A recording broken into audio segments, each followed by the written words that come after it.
আসসালামু আলাইকুম।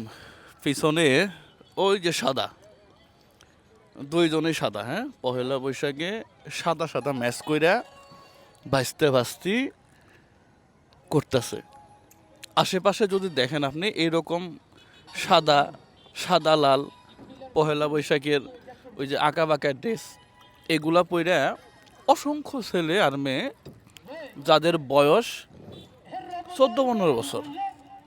তাহলে এই যে আপনি বাবা, আপনি বাসায় থাকতেই, এই যে আপনি মা, আপনি বাসায় থাকতেই আপনার ছেলে মেয়ে বের হয়ে এই যে সাদা ড্রেস পরে একসাথে জোড়া লাগে বসে আছে। তাহলে আমি যদি বলি যে আপনি বাবা হিসাবে পুরোপুরি ব্যর্থ, কোনো সমস্যা হবে আমার?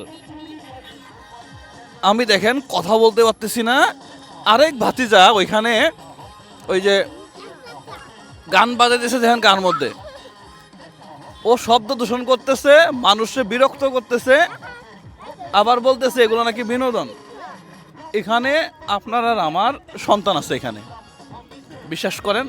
তো এই যে পরিবেশটা সৃষ্টি হইল, তাহলে অ্যাজ এ আপনি আর আমি বাবা হিসাবে, আপনি আর আমি মা হিসাবে ব্যর্থ। আমার মনে হয় যে ছেলে মেয়ে কোথায় যায় এই জায়গাগুলা দেখা উচিত।